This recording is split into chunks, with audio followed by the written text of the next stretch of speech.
But this one happens in 1996, Bob, and it's in Buenos Aires, and on August 18th in the Church of Santa Maria.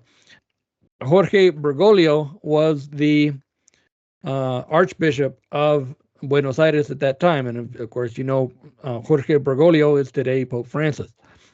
So this happened in his diocese back in 1996.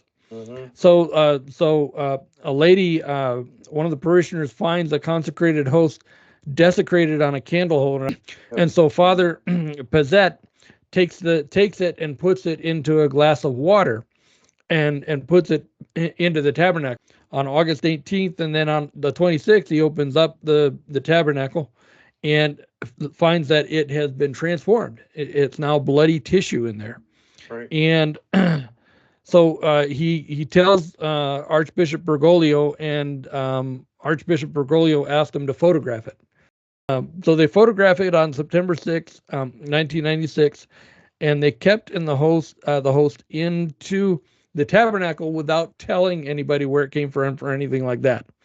And then after 3 years, so finally he decides to send it out and have it scientifically examined. So this is in October 5th of 1999 now, 3 years later, and Dr. Ricardo Castañón Gomez takes the sample of it, takes a sample of the fragment, and sends it to New York for analysis. And he doesn't tell them where it comes from or anything like that, just wants them to give him analysis of this tissue. And so they give it to a team of cardiologists and forensic pathologists named Dr. Frederick Zugibe.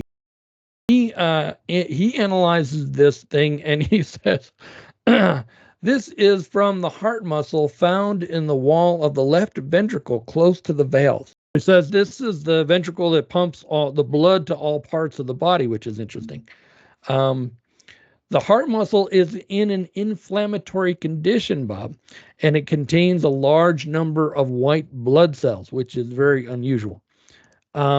This indicates that the heart was alive at the time the sample was taken. So it was taken from a living, beating heart. Okay. That's right. That's what he's saying here. Mm-hmm.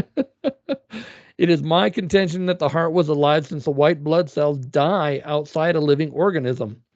They require a living organism to sustain them.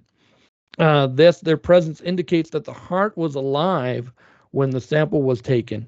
What is more, these white blood cells had penetrated the tissue, which further indicates, Bob, Mm-hmm. that the heart had been under severe stress. Right. Do you think? Yeah, it does. as if the owner had been beaten severely about the chest. Now, once again, he has no idea where this tissue came from. None whatsoever. Right. And the only way that they would be able to fake this, the only way they'd be able to fake it is they would have to take some guy off of the street and take him into the basement, beat him senseless, until he's to the point of death, and then carve out his heart while he's still alive and Right. cut off a piece of it and send it to New York. Yeah, that's how. That's Exactly. the only way that they could replicate this That's in real life.